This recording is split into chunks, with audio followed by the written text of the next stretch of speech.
Hi guys, can you hear me okay? Yes. Okay, great. Yeah, I mean, Um,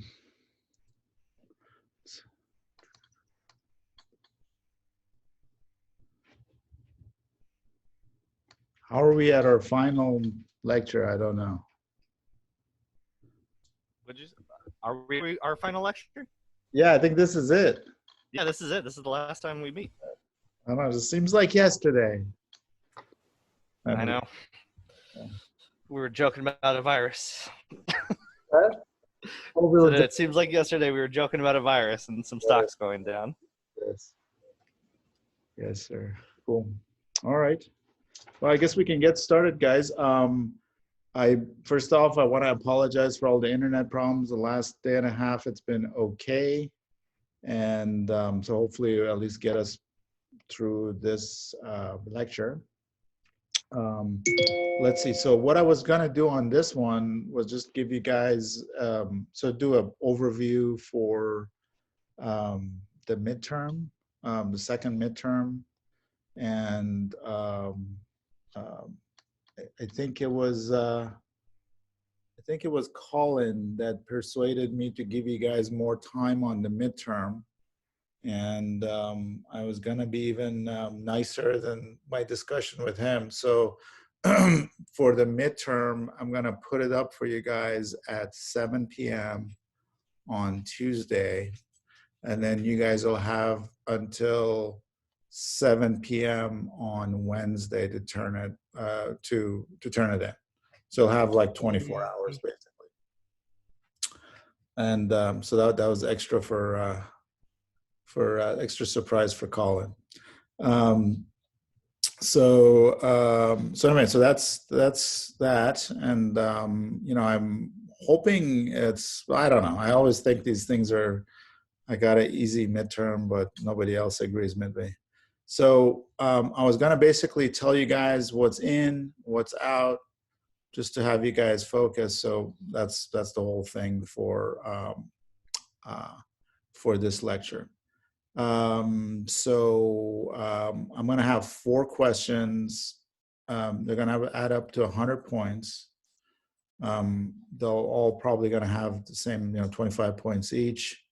1 question on sequential circuits. So, I'll go over a few things which I think will be helpful for you guys. But the upshot on the sequential circuits is, for me, it's all about flip-flops. So it's going to be flip-flops.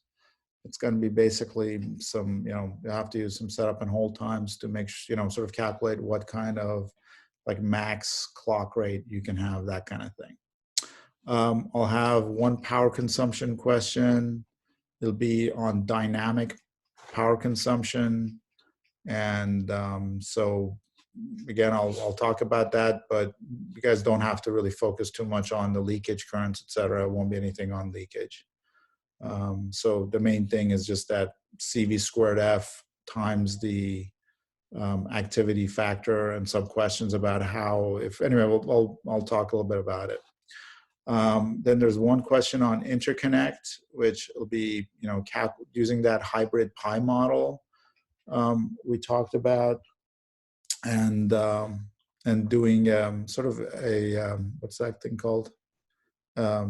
Elmore delay with the interconnect in between, and then a question on the logical path effort. So this was, having multiple gates in series. So there won't be any questions on phase lock loops, delay lock loops, I/O, SPICE, thermal management, packaging, clock distribution. So all that stuff is, is out. So you only really need to focus on those 4 areas for the midterm. Not that these things aren't important, but I sort of had to pick something, some subset, to keep it a reasonable test. And then I was gonna, the whole NVIDIA thing, unfortunately, with the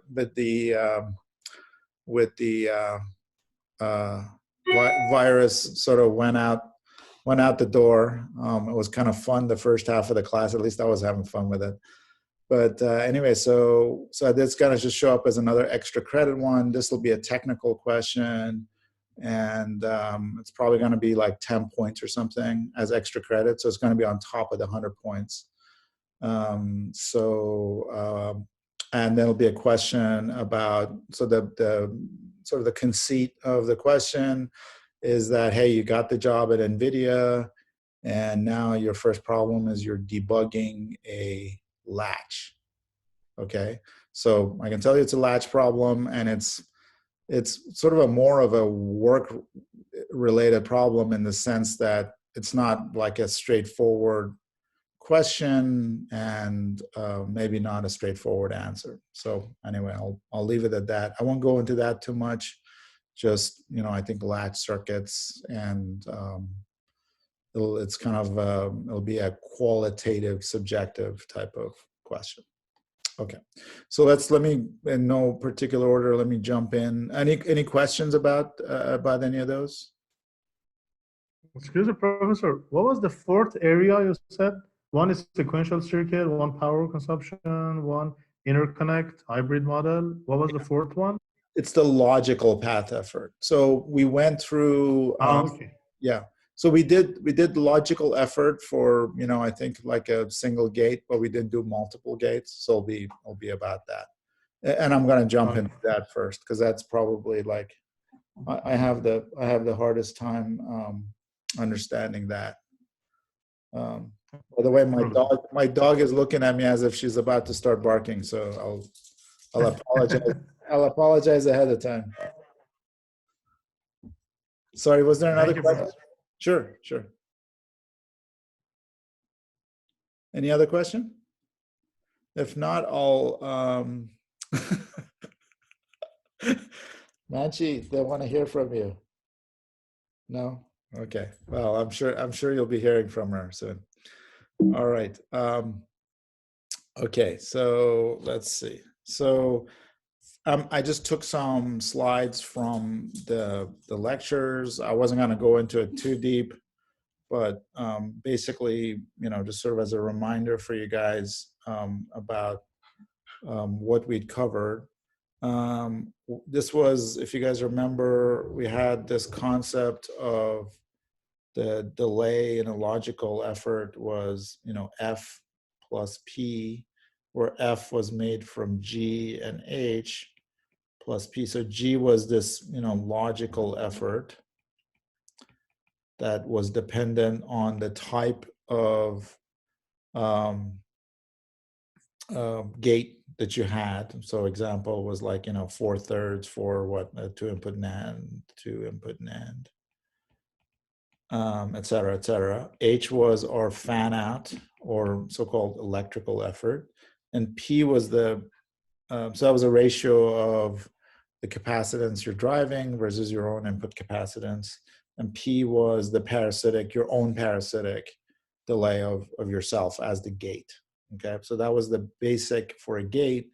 And then we said, well, if you have a path with multiple gates through it, you can use the same concept. You'll have, instead of small g, small h, small p, you'll have big G, which is a combination of the logical efforts for all of those gates in series times H, which is the total fan out from the output to the input, and the total parasitic. And that was going to give you the total delay through this path. And you could use that to optimize the delay and so on. Okay. And then because it's a multi-path situation, we had to add this branching effort. So instead of F just being capital F being capital G times capital H, we had to add this capital B to have the effect that if you had a situation where you could have a situation where an inverter is just loading a NAND, and that's driving 3-input NOR or whatever.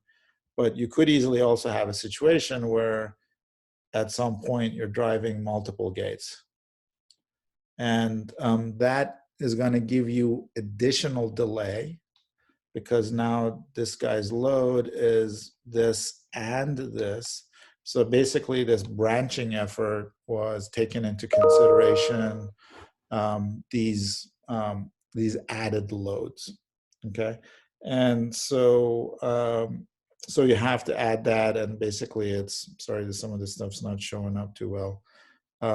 Basically it's the sum of the total capacitance divided by the on path.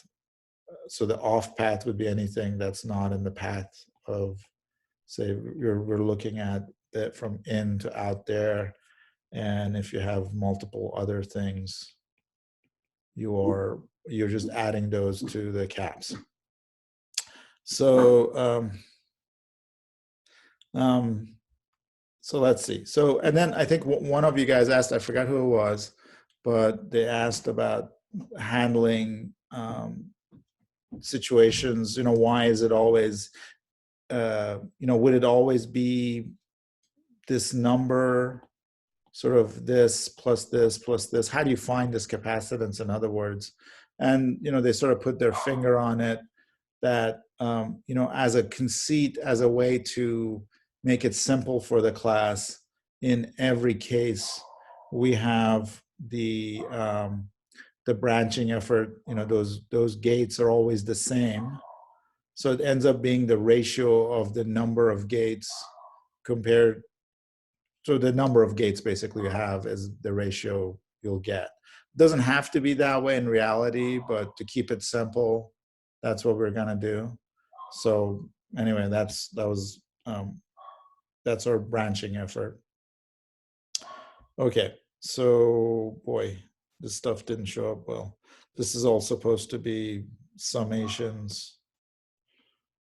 Okay, but anyway, it's in the slides. Sorry guys, this isn't showing up well. So this was the final thing that you guys have to worry about, is that if we have multiple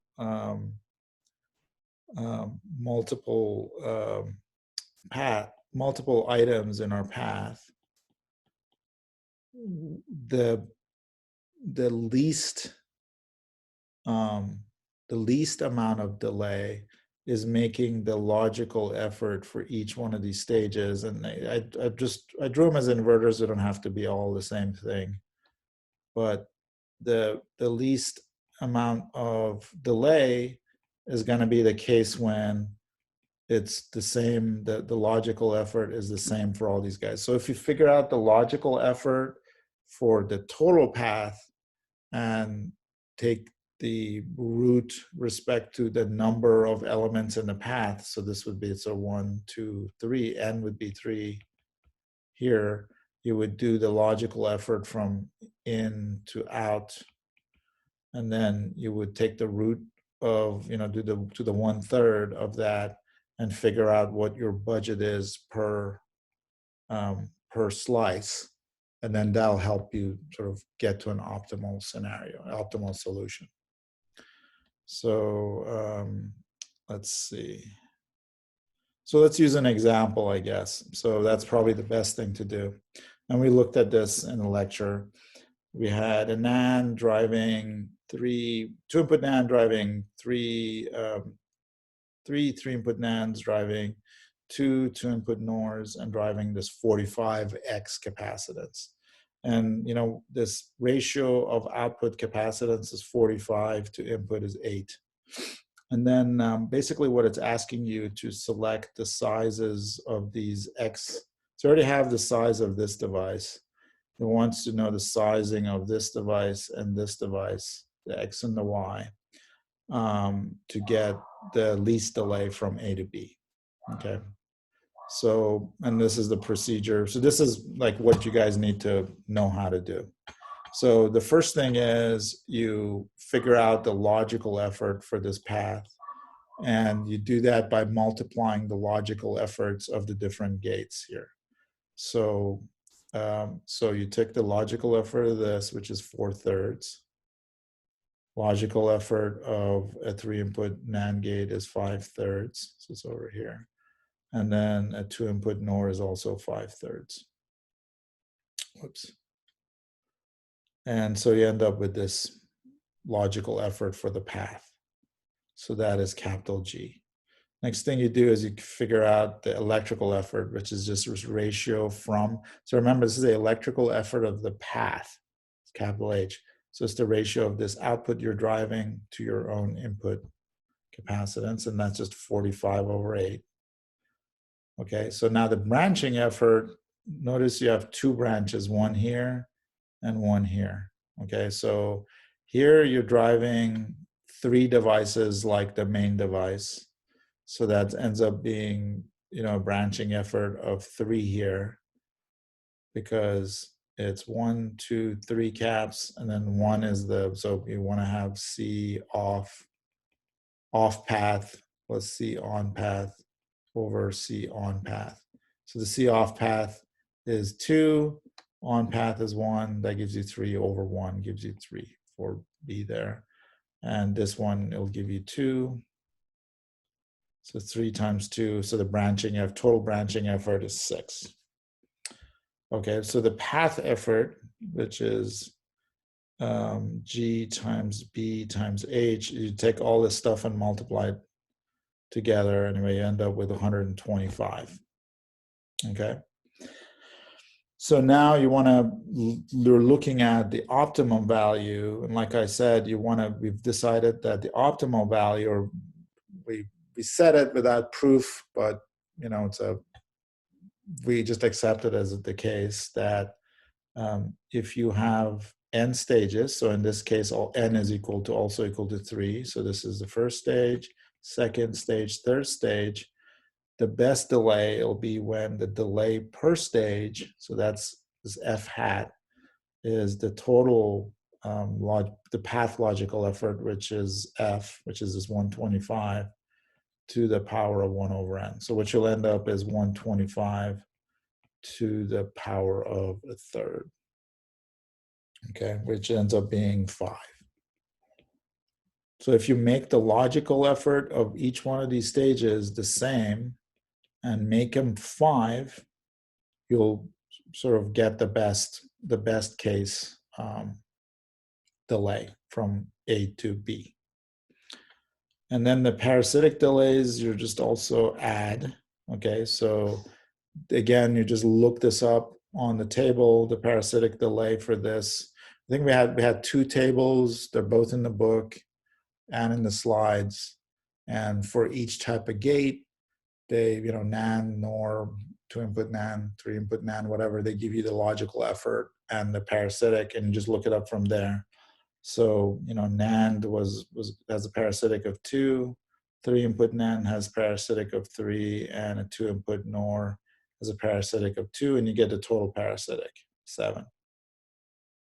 Okay, and so what you end up with for the total delay is you basically multiply the G's and the H's and then add the parasitic.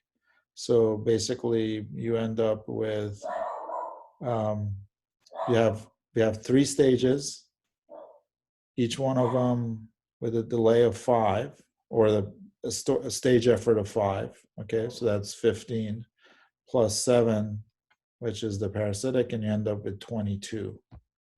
Okay, as you end up, it's really like 22 tau. And it's given this as the fan out of 4 delay. This was just part of the lecture, but I don't think you don't need to worry about that. But it's 22 tau, and tau is 3 RC. And we did our project too, where you guys got some experience with what R and C means, and how to use this stuff. So, but the end result is the delay is this 22 number. Okay, so now you have the delay. Now we're going to work. The problem wasn't to find the delay, but it was to work backwards and figure out the sizings for X and Y. So you start working from the end in. Okay, so from the end in, we have the size of the loading is 45. Your logical effort. So I guess the way to look at it is this way: is so F is equal to G times H, right? So basically, you have F, which is 5. You have H. You don't have H. Sorry, you're solving for H. So we have F is 5. G is 5/3 because it's a NOR. And we have part of the H. We have H is 45 over Y. That's the fan out for this stage. Okay, so basically you want to figure out 5 is equal to 5/3. So that's G times H is 45 over Y. So Y is 45 times 5/3 times 1/5. Okay, and that ends up being 15. So that's the total input delay of that guy is 15. Okay, and then now you have, that's the load. 15 is what you're driving with this 3-input NAND. So then you keep working backwards and you do the same thing, what I just said, again for this stage. Okay, and you end up with 10 for the size of, let me just do this, X is 10 and Y is equal to 15. Okay, so now you got to remember for the sizing, this total delay is 15, but that's including both the N and the P MOSFET gates in sum. So now you got to remember a 2-input NOR looks like this. Whoops, sorry guys, I screwed this up, not like that. It's 2 N MOSFETs and 2 series P MOSFETs. Okay, so these guys have to be 4, and these guys are a 1. Okay, so if we're gonna get a total of 15, the N is gonna be a size 3 and the P is gonna be a size 12. Okay, and this 3-input NAND, I don't know if you guys, I went through that kind of fast, but did you guys see, was there any question about what I did just there? I went kind of fast. Where the total load is 15, but because you want to get the right ratio for your gate, you make the N 3 and the P a 12, and that's your total, the 15 loading. Okay, so and then same thing with this 3-input NAND gate. So a 3-input NAND gate looks like looks like that, and the P's are in parallel. So the default P size is 2. We don't have to make those any bigger. And the default N size is 1. But because there's 3 of them in series, we make each of them a size 3. So in total, they're pulling down with a 1. So if you have a 10, you'll end up with a 3, a 6 size, so a 2x and a 2x. So you end up with a 6 and a 4 to get you to the 10 number. Okay. Any questions about that, guys? So that was the answer. And you'll get a problem like this. Professor, can you re-explain the 2-input NOR gate, please? Sure. How we came up with N equal to 3 and P equal to 12? Yes. Okay. So let's see. So basically, that is the total load. This 15 is the total load on this input on this device.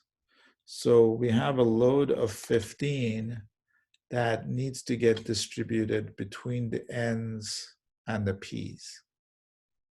Okay, so between the N and the P.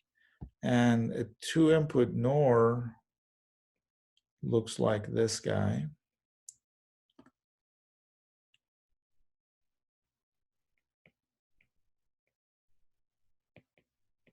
And remember the default for N's was 1x, and this was 1x, and the default for P's was 2x for an inverter. Okay, for an inverter, the P always starts at 2, and the N starts at 1. So that's sort of the ratio of the widths. And because there are 2 P's in series here and here, because we have a 2-input NOR, to get that same ratio, we would have had to make these 4x size and this 4x size. So in total, when they're in series, they give you the equivalent of a 2x, like we have here. So now when we look at any of these inputs, okay, we know the total of that needs to be 15. Okay, but it's distributed between, maybe the way to look at it is it's 15 is equal to, how should I put it? Let's see. What's a good equation to use? Is 15 as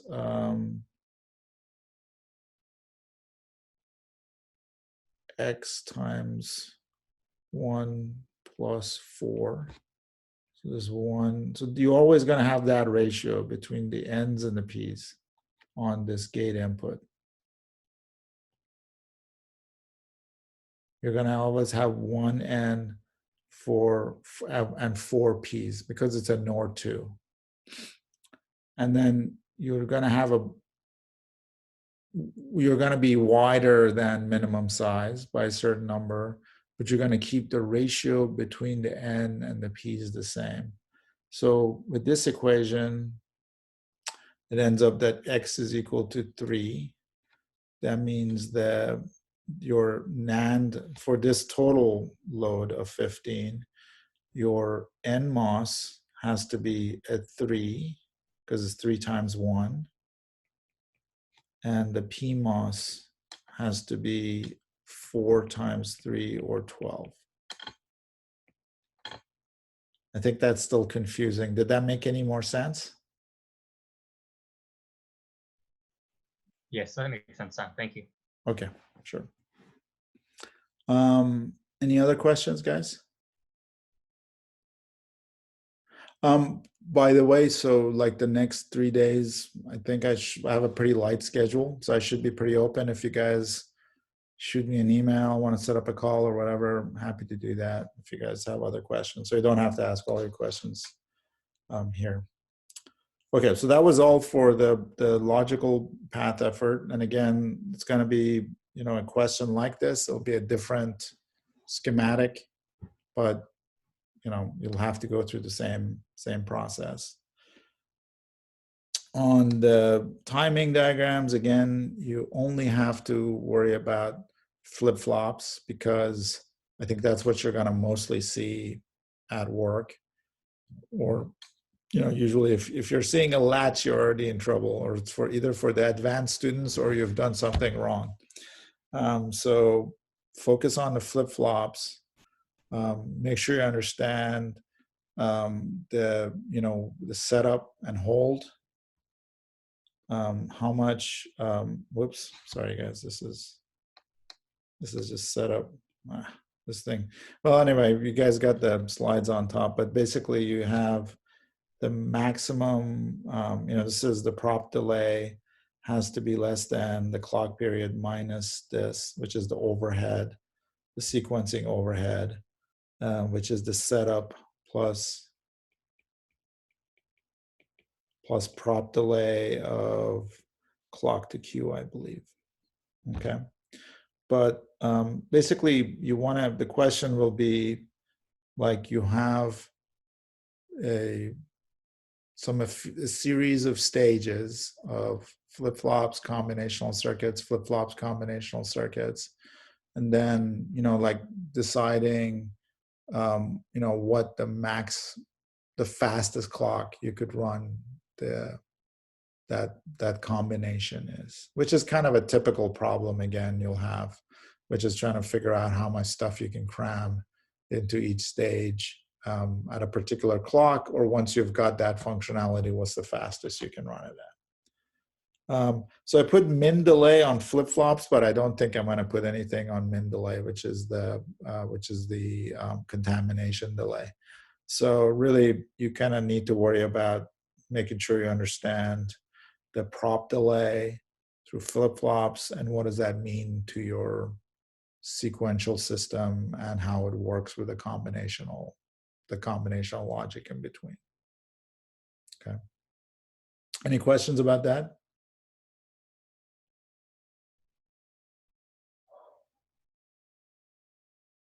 And I think, to me, the sequential circuits are the toughest things to get my head around. But in terms of making up problems, they're like I feel like I can't make the problems very complex. So hopefully it'll be a pretty simple problem. But anyway, so hopefully just have to plug in the numbers with knowing that you have this overhead for the setup time and the clock to queue, and you should be good. All right, so for power consumption again, I'm sorry guys, this whole thing has gotten mangled.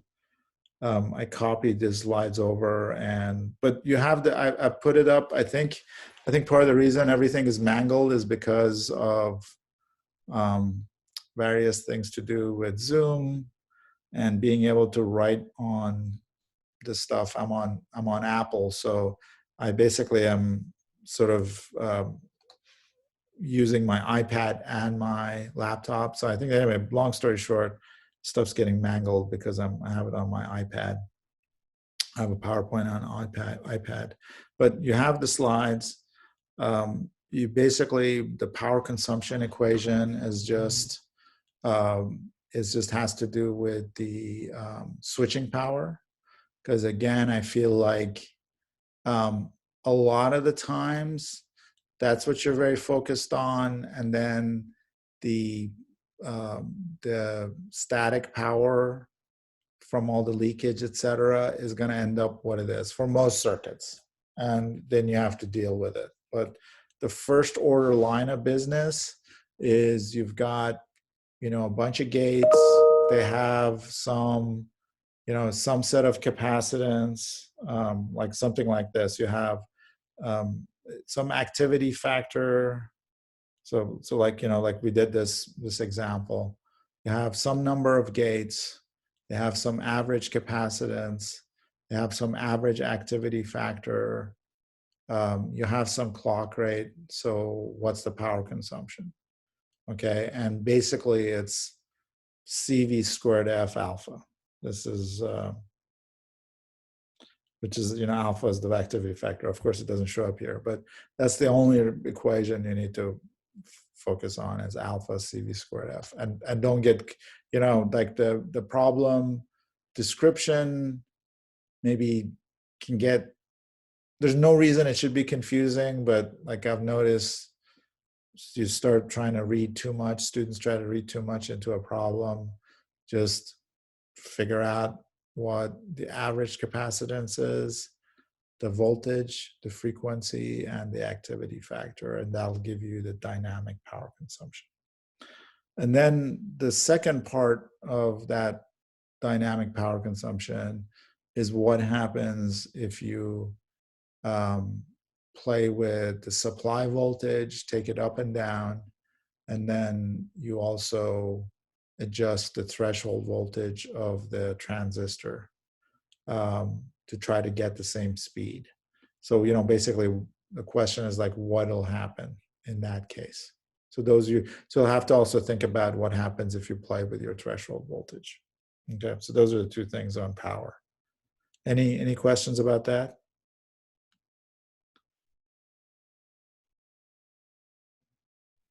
Okay, so boy, all this stuff got totally mangled. Sorry, guys.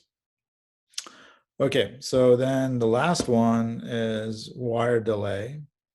So the main thing about the wire delay is you guys got to remember, if you get in a typical work environment, you'll get a capacitance per area and a capacitance, the French capacitance, which is per length. Okay, and you'll get some length. You'll end up with some length of wire, metal 1, metal 2, metal 3, whatever. Then you'll look up what the area and fringe capacitance is, and the resistance, series resistance, and you'll end up with sort of a total resistance and capacitance for that loading. You'll make a pi network, which is the two capacitors sitting around a resistor, and you put 3 of those pi networks in series, and that gives you a good approximation of the loading of that piece of interconnect. And then you add the loading from the gate that you're driving at the end of that, and any self-loading you'll have from whatever is driving this thing and the resistance of the driver. Then you can use those plus your Elmore delay equations to calculate what the delay is going to be through that structure. Basically a gate driving a long wire, driving another, and then at the end of the wire is a gate. Okay, so that you'll have to deal with. That's pretty much it. So basically those, I feel like if you guys focus on those 4 areas, know them pretty well, and don't let yourself get confused during the test. I think you should be okay. And again, the extra credit for an extra 10 points, it'll be a question about a latch circuit. And there's a problem with the latch. There's something wrong. It's not working right. And you're asked to give your opinion on, given the symptoms that they're seeing in the lab, you're going to try to guess what problems are, what's up with the design. Why are you seeing those issues? So it's sort of like a qualitative answer. And that's pretty much it. Any questions about any of that, guys?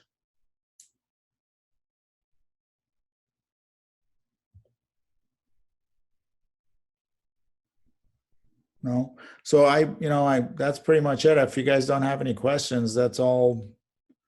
I was going to have again, I had a long lecture on IO that I put up for the midterm.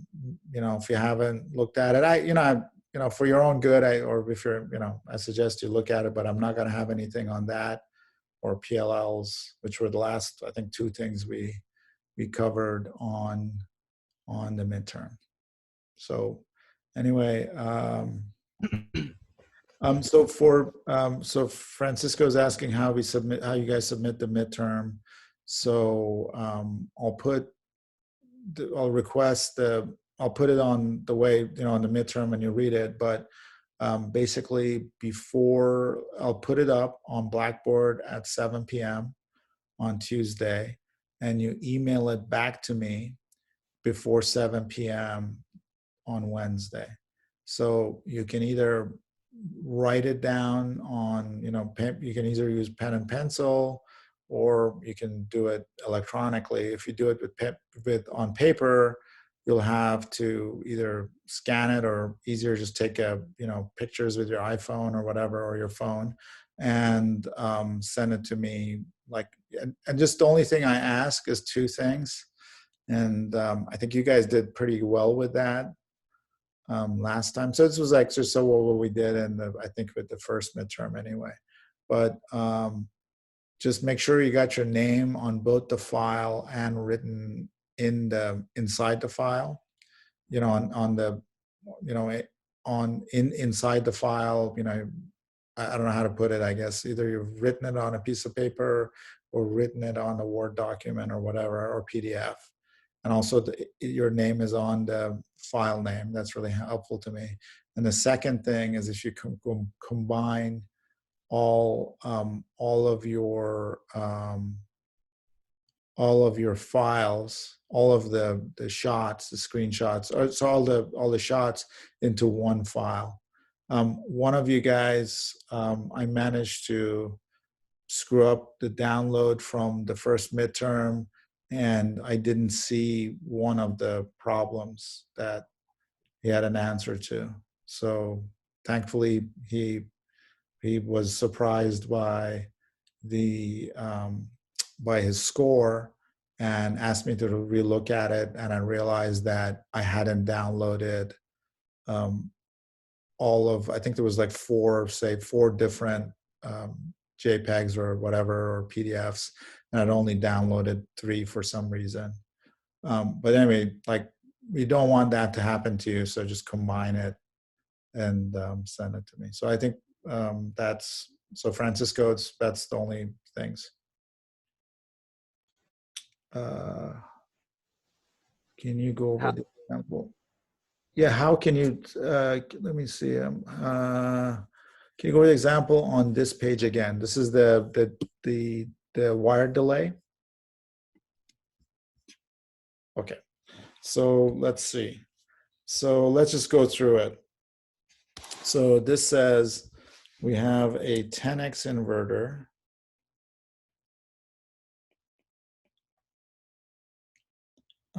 And at the end of the line is driving a 2x inverter.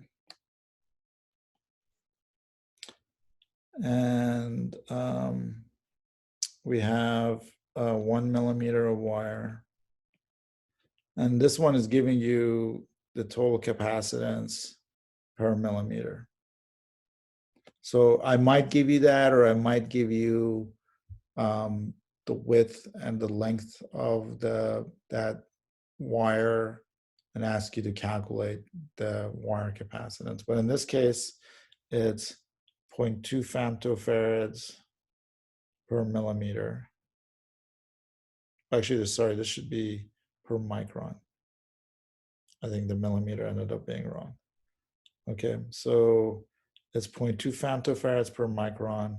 So you end up with a total of 200 femtofarads of capacitance. So this wire is going to have, how should I draw this? So I'm going to draw it as a box here. So it's going to have a total of 200 femtofarads of capacitance.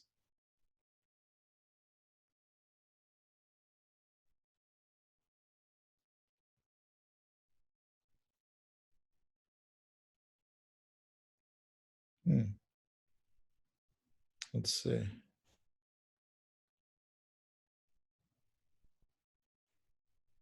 I have not.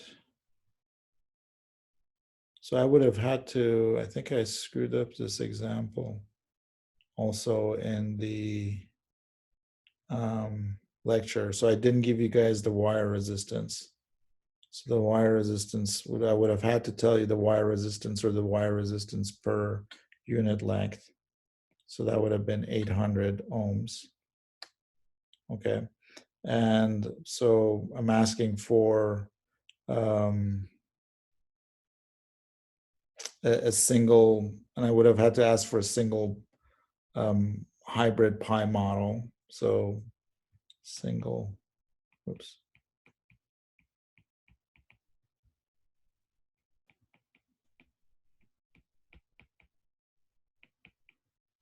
So what you would do is to take that 200 femtofarads and put it on either side of your resistance of your line.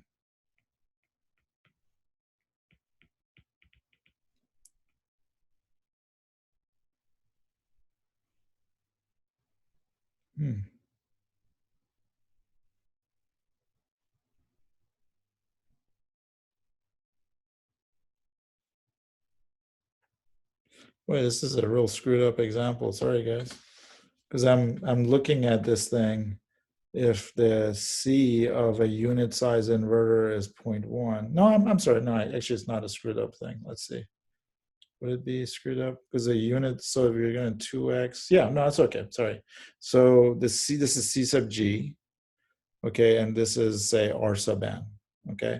So if the C sub G is 0.1, and this is a 2x, a 2x will have a 2 times N and a 4 times P. So it'll be 6 C sub G, it'll be the load of this guy, the input capacitance. So 6 times 0.1 is this 0.6 femtofarad. So this is the capacitance of the load.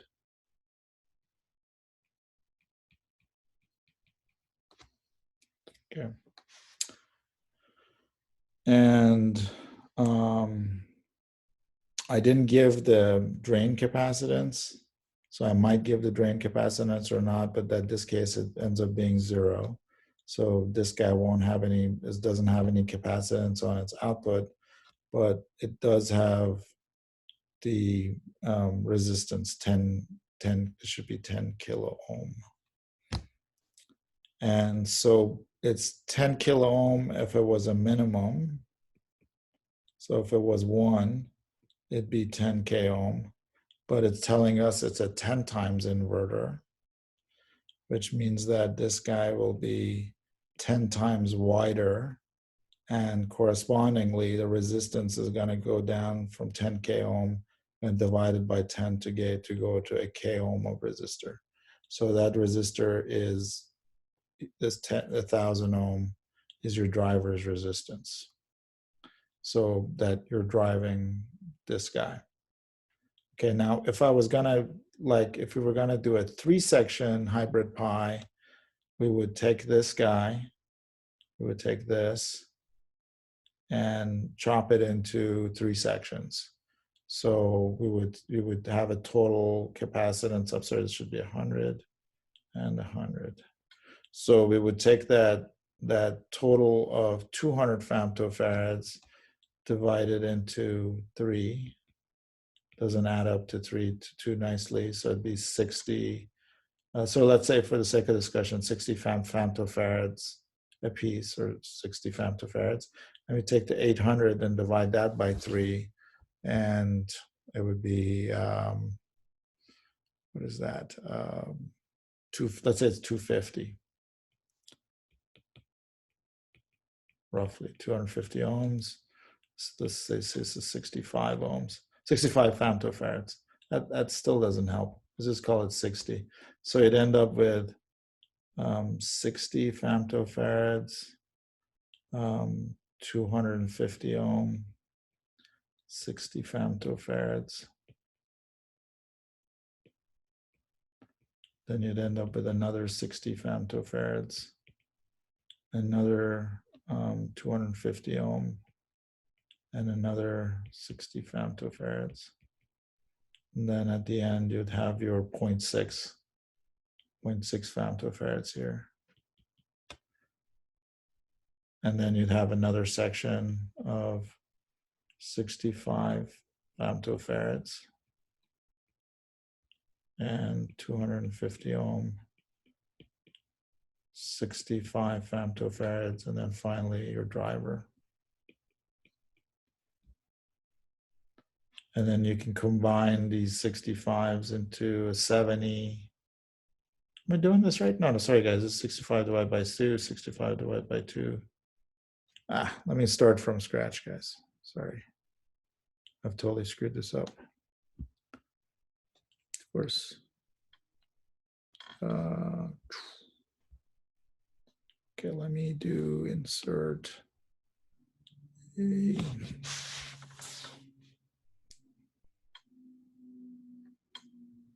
Can I insert a slide? New slide.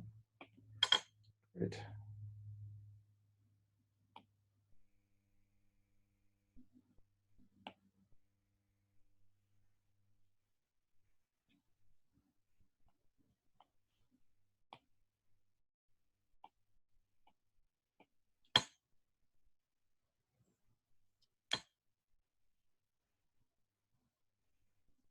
This is what happens when you do stuff, try to do stuff real time. Sorry, guys. Okay, so now finally I'm ready to do this. So what it said was it had a, so we had a 10x driver driving a capacitance that was a total of 200 femtofarads. This was a line capacitance, and 800 ohm of resistance for the total resistance, and a 2x receiver. And in this problem, looks like I didn't ask for anything, but it gave a single hybrid pi model. But in the lectures, we covered that it's actually the level of accuracy that you like is with 3 hybrid pi. So basically, each hybrid pi looks like this. So this is the total capacitance divided by 6. Total capacitance divided by 6. This is the total resistance divided by 3. Total resistance divided by 3. This is CT over 6.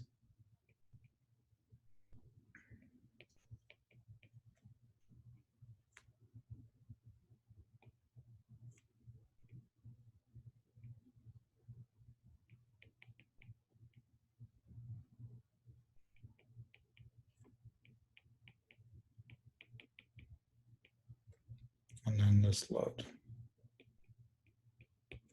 So in this case, each one of these capacitors will end up being 200 divided by 6, 200 femtofarads divided by 6. So let's just say, for the sake of discussion, let's say each one is 35 femtofarads. So you'd end up with 35 femto, and the resistance is 800 ohm.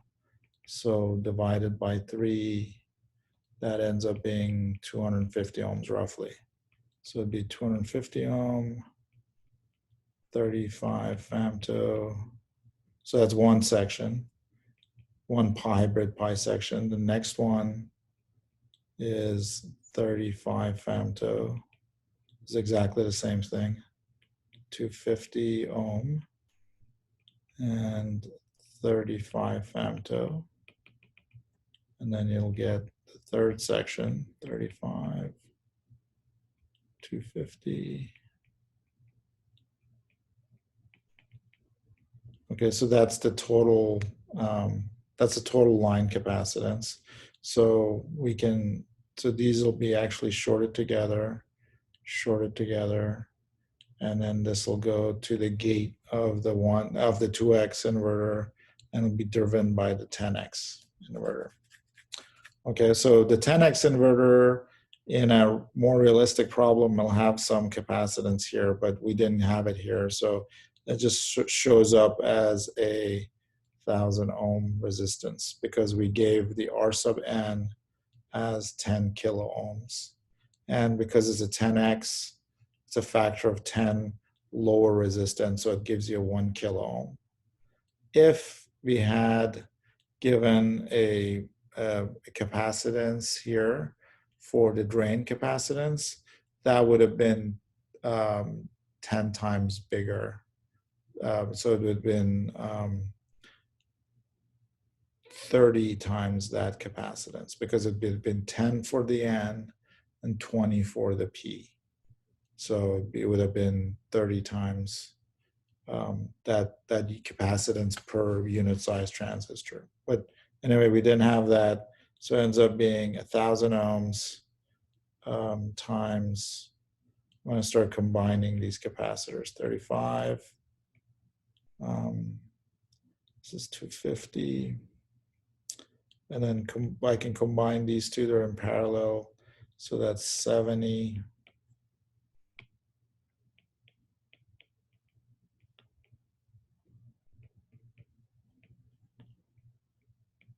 I can combine these two, and that's 70.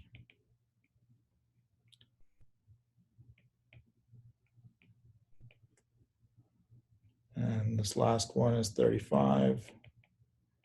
And we said this guy, because it's a 2x, and so a 2x will have 4 sort of P MOSFETs, 4 times the minimum P MOSFETs, and 2 times minimum N MOSFET. So the total capacitance of that guy was 0.6 femtofarads, given the capacitance per unit was 0.1.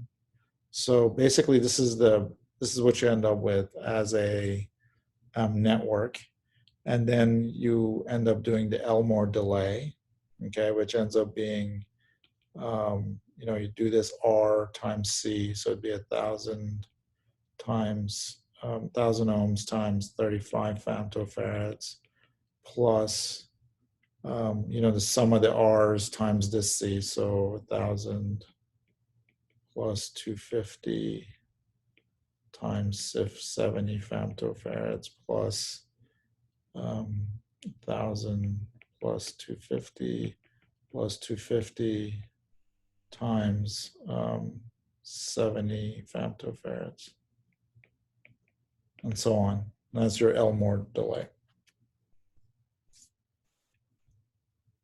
Does that make sense? How I really, so that ends up being a pretty screwed up example, but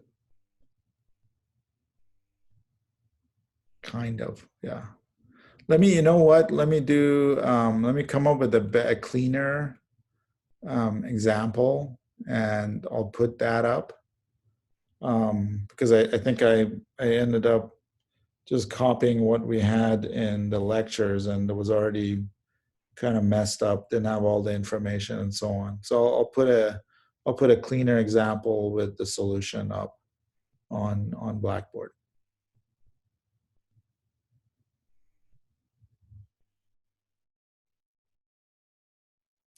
Any other questions, guys? Yeah, I had a question about when our grades were going to be updated in Blackboard, because right now I only have 1 grade. Yeah, sorry, I'm kind of running kind of late on projects. I'll have the projects graded by, this weekend. So Okay. I'll have everything by, hopefully by Monday morning. And then are you going to leave all your YouTube videos up, or should we download them if we want to look at them later in life? Wait, I'm gonna leave them up. I don't know if YouTube ever takes them down. No, they don't. Yeah, so I'll leave them up. And then do you have any words of advice for anybody? Because there's a couple people in our class that aren't going to be graduating with a job anymore or internship. Any words of wisdom kind of for those kind of people? Since I think everybody pretty much trusts your judgment on that kind of stuff, career advice. Yeah, it's definitely, we went from a really good hiring situation to a bad hiring situation in a hurry. So, but it's not the first time I've seen it. This happened in I'm gonna 08. date myself. It's even going back further than that. 08 was actually not terrible, I feel, for the tech business. 2001 was really bad. That was when the internet bubble burst. Okay, yeah. There was another really bad period in the sort of the early 90s when the Cold War ended and we got the quote unquote peace dividend. And so a lot of defense jobs disappeared in Southern California. So my main thing to everybody is don't be discouraged. You are in a great field. And so, yeah, maybe it'll take you longer to get a job, longer to get a internship. We've all been through it. Everybody, myself, I remember how hard it was when I got out to get a job. I have friends who are now doing great. They got out at the wrong time economically. Looking endlessly into the future, as far as we can see, you guys are in a great field, and it's gonna, you know, you'll have hiccups here and there. It's painful when you're young, but you're trying to get your first job. It's painful, but you'll be okay. You just gotta sort of try to write it out as best as you can. So my suggestion right now is at least all the semiconductor companies, all my friends that I talk to, they're all, things aren't hunky-dory, but they are not getting nailed. They're working from home. They're being efficient. They're not like cutting back on people, at least the chip design companies that I know. You hear about Uber and so on doing that, but I don't think those guys are okay. So Qualcomm, I was talking to a friend from ST the other day. He was saying they're still, they're not stopping for anything. So I would say if you're having a hard time finding a job, either consider one or two options, okay? To continue with your education, either to go take some graduate level classes, even if you're not going to go to grad school, just keep on building your strength, or find some kind of an unpaid internship or something like that, to basically, you're just, instead of wasting your time while you're waiting for something, you're sort of building up your sort of your experience level. But I think, the only question is it going to be 6 months, 12 months, 18 months, but things are going to come back, and they're going to come back really strong. So you just have to like take the long view here. So I don't know, Mark, I don't know if that helped, but that's. Yeah. Well, the only other thing I would ask is, so if somebody was interested in doing chip design, what projects would you recommend they do outside of school? Like, what would be something that you would go, oh, that's interesting, and like in an interview? You know, I may be the wrong guy to ask. I'm very analog centric. So I would be, if you guys are doing something, an analog problem, I would say if you guys are gonna be focused on doing something by yourselves, I would focus on doing an FPGA project, just because it's something you can take with yourself to the interview, as an example of something you did. That's always impressive. You can show familiarity with a real piece of hardware, which is an FPGA. Say you take Xilinx or something like that. Do a project with that. And also, doing sort of Verilog for an FPGA or something there's a lot of, that's a lot of first level jobs in the industry. They're not going to trust you yet with doing something in a chip, because if you screw something up, it's kind of an expensive mistake. So an FPGA type of activity is a door opener. So I would do an FPGA project, and then you can get a reference board pretty inexpensively from Xilinx, or maybe you guys already have yours. Tools wise, I think Xilinx has their own tools, which I think you get for free as well.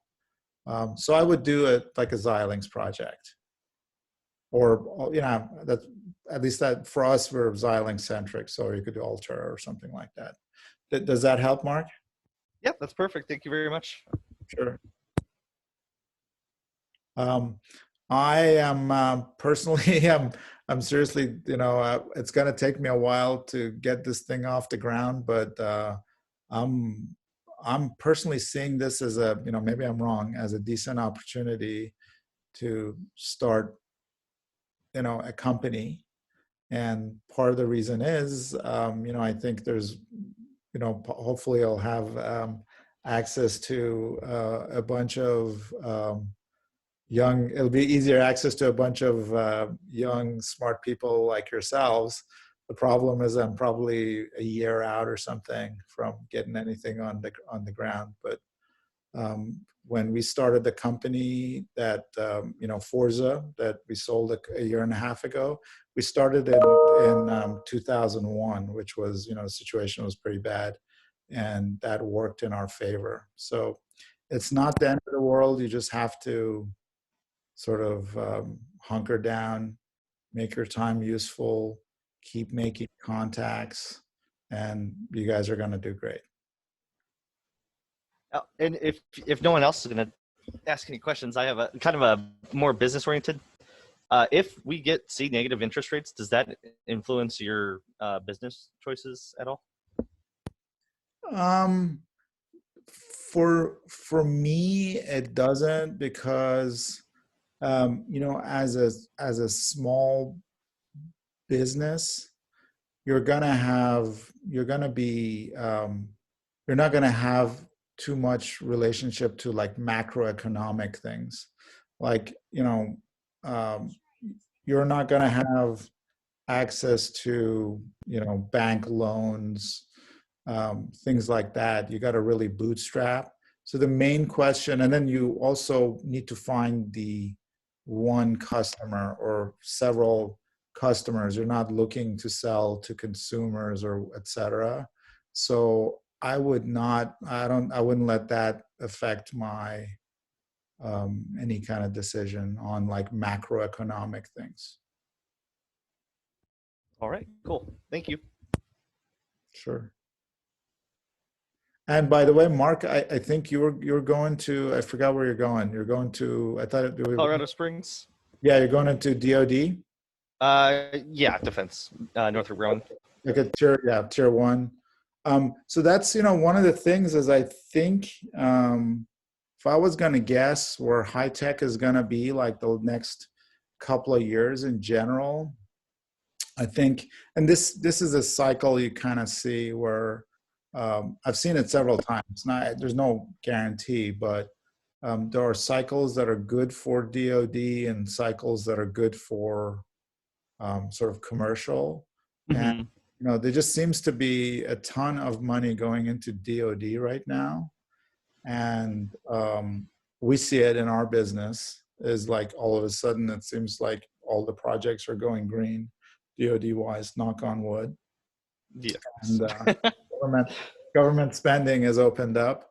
And, again, I haven't seen, at least in the chip design business, I haven't seen a slowdown in for commercial, but it might slow down. But so another thing is like the DoD, if you guys, it might be a good time for being in DoD now, if working for, if you don't have anything against it or for some reason. Anyway, I think I think that's maybe a place to focus your efforts. Yeah, I agree, because the DoD is one of the few places that still offer a pension, unless you're going into like a utility company, which like LADWP is hiring, but they're more for electrical engineers, which I think actually most people in here are electrical, so that's a good place.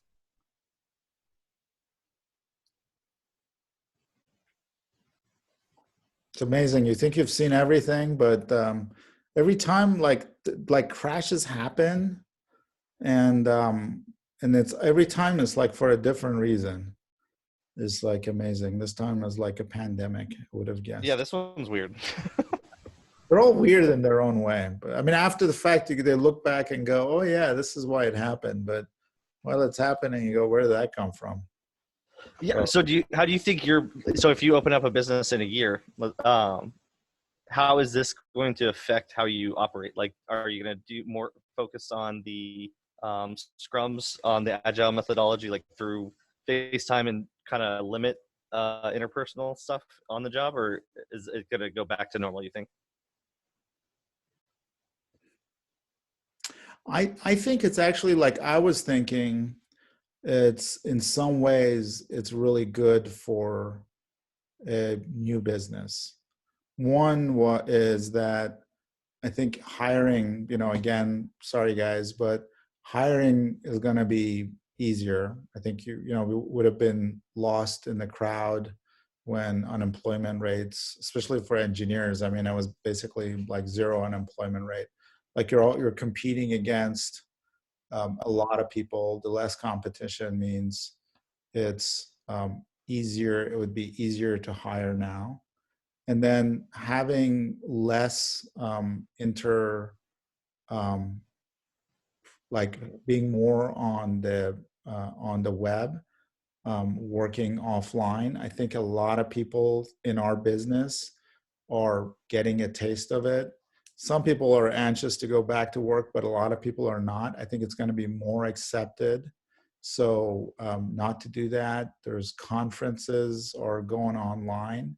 So, you know, there was two conferences coming up in the summer that I was interested in attending, but it was going to be a major effort. One is in Scotland. The other one I think was in Boston. They're both online. So that's great for me. And then the other thing is I think the expectation won't be there to have like a office space or whatever, because people will be used to you being online. So I think it's going to really help with the costs of, you know, customer meetings. You know, you still probably have to fly out a few times, but I think you can do a lot of stuff online. So I think it'll reduce the cost significantly in terms of travel. It'll, you know, it's easier to look like a legit company online than it is in person. So I think like credibility wise, it's easier to like hide your real size. So that's good. And then, you know, I think having virtual teams of, you know, people, there'll be people who want to work, they're dispersed, they want to work closer to home, they don't want to commute. I think if you start building your business from that structure or to begin with, I think it's very workable. The other thing is if you start your business with a low cost structure, it's easier than if you don't have a low cost structure and you're trying to go there after the economy tanks. So I think if it's not a bad time to start a business in a downturn. Right. So anyway, I think I'll see if I eat these words, but anyway, that's I think I'm at least not, you know, I don't think I'm not discouraged. I don't think you guys should be discouraged.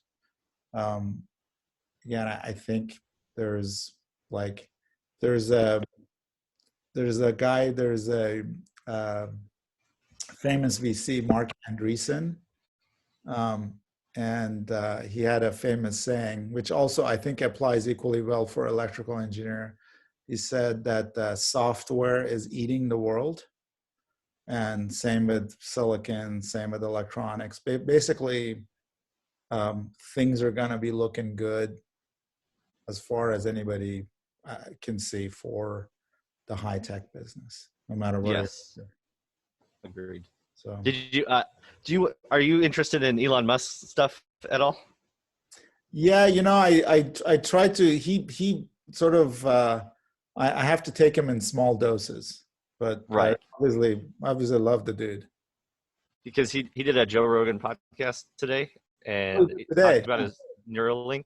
The Neuralink stuff was pretty crazy. That is pretty cool stuff. Yeah. By the way, there's a great podcast. You know, I watch and listen to Joe Rogan all the time. Okay. But another one I really like is the Artificial Intelligence podcast. Oh, okay. Yeah. Yeah, with Lex, I think it's Lex Friedman. But anyway, it's not just AI, but he talks to a lot of different people. And in fact, I think I'm going to put this up on, I don't think I did. I meant to. I'm going to put a link on Blackboard. He talked to the guy who's the chief microprocessor designer at Intel. And this guy, this guy's like a chip, as close as you can get to a chip design rock star as you can. So, I mean, the guy is like, you know, the stock value of Intel or AMD or wherever he ends up with changes when he joins up, because he's like that kind of a leader. Okay. So he went, in fact, I think he worked for Tesla, he worked for AMD, and now he's at Intel. So I'll send the link, and it's just, I don't know if it's because I'm a chip guy or what, but I was so excited to hear him talk. And it was such a great podcast. Really gives you, you not only see or think, you not only get his input on what's going on, where he thinks things are going, but you really get to see how somebody who's at that level in the technology business, how they think, how they operate, how they look at problems, and how they look at, teams and, putting teams together and stuff. It's really good. Well, sorry, what was his name? Let's see. Let me look him up. Or did you say you were gonna email us the link? Because I'd be interested in watching that. Yeah, I'll email you the link. It's really, really good. It's really good. Let me see if I can. I'll probably screw this up, but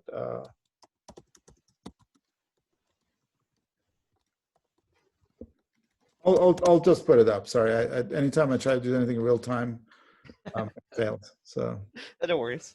Yeah. All right. I appreciate your time, and I thank you for a great semester. Sorry it kind of took a turn. It was a really fun in class, and then this kind of I don't know. It was just the adaptation was pretty good. Yeah, I really missed our in-class sessions. Thanks, guys. Thanks, Mark. Thank you. Best of luck. Hopefully, it's a small world, so hopefully I'll run into you guys somewhere out there in the working world. Maybe we'll even get a chance to work together. Who knows? Do you mind if I add you on LinkedIn? Oh, no, of course not. Please do. Okay, perfect. Thank you. Thanks, Mark. Thanks, everybody. Thank you, Professor. Thank you, Professor. Thank you for all you have done. Thank you, Professor. Thank you. Bye.